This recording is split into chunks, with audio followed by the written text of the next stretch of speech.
مرحبا بنات، شلونكم؟ ان شاء الله تكونون بخير وصحة وعافية.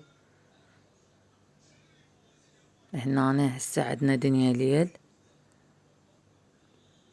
حبيت اراويكم اليوم ايش طبخت وشنو حضرت. هذا البرجر اللي سويته بذاك الفيديو قلت لكم صار عندي ظروف فما قدرت اشكله بقالب البرجر.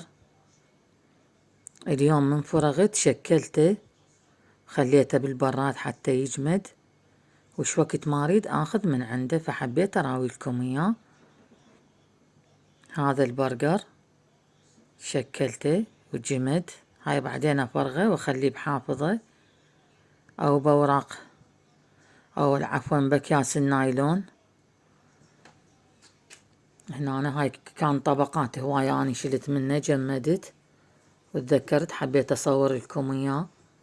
وهذا قالب البرجر اللي اشتغل بيه، اخلي عليه نايلون حراري اغلفه، هاي القطعة الفوق وهاي القطعة الثانية، وشوية اخلي بيه زيت او ابلل ايدي واشتغل عليه. القاه جاهز من احتاجه. هنا أنا حبيت أراويكم شلون أسوي. قليل خليت من الزيت على النار، والنار مو كلش عالية. هنا سويت طماطة وياه همينة، وهاي جهزت سندويشات عندي. وهاي ثاني يوم الصبح هذا الفطور.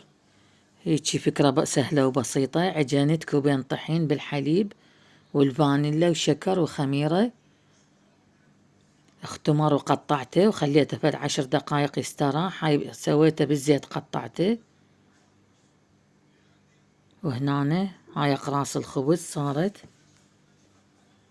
قليتها على نار متوسطة، كملت وسويت هنا بيض عيون، رشيت عليه فلفل اسود وملح، شوية تغيير يعني مو الا يوميا نفس الروتين مخالم، فشوية سويت تغيير.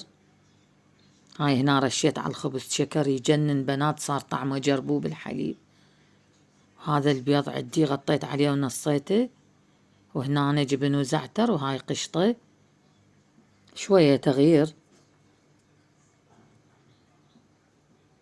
هذا الخبز بنات جربوه كلش طيب، خاصة إذا تخلين وياه بيضاية وبالحليب، فانيلا وشكر وخميرة. خلصنا الفطور ورتبت المكان، وهسه بلشت بالغدا. راح أسوي دولمة كمية كلش شوية قليلة، لحم والتمن مالتي وحبة طماطة حبة بصل حبة ثوم قليل من المعدنوس فلفل أسود رشة كركم بهارات دولمة ورشة ملح دبس الرمان وزيت. ما أخذت من عندي وقت هواي لأن كمية قليلة. هنا القدر مالتي عواد السلق والبوتيتة، وهنا أنا هذا السلق مالتي حاطته بحافظة وبالبراد قبل يومين 3 مفرزته. وهاي الخضار غسلته كل زين بالملح ونظفته وحفرته، صار جاهز عندي. بنات جربوا السلق من تفرزوه بالبراد شلون ينلف بسهولة وحلو، بس قبل ما تشتغلين بالدولمة طلعيه قبل ساعة. هاي ليمون حتى أعصر وأخلي وياه، أني خالة همين يعني دبس الرمان وياه وليمون. وهسه هاي مني أخلص هاي لفيت الخضار كله، هسه راح أبدي عندي بالسلق، ومن يخلص أدير عليه ليمونات 2 أو 3 حسب ما يحبون بالبيت عندك الحموضة. وهاي بقى شوية حشو عندي، خليت له طماطات حبتين طماطة، صارت عندي جاهزة. ومن تستوي أحمي زيت كل زين وأديره عليه تصير ريحتها تجنن. صارت بنات الدولمة ولا أروع، يعني عندي من أسهل الطبخات الدولمة. وهنا قطعت خبز ودرتها بالصينية وتغدوا وخلصوا بالعافية على الأكل من عدها. وهاي ورا ما خلصنا الأكل شطبنا المطبخ، غسلنا المواعين، نظفنا البيت.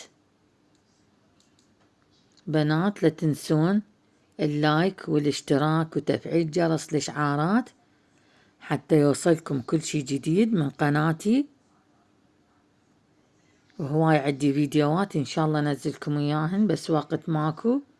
دمتم في حفظ الرحمن. مع السلامة.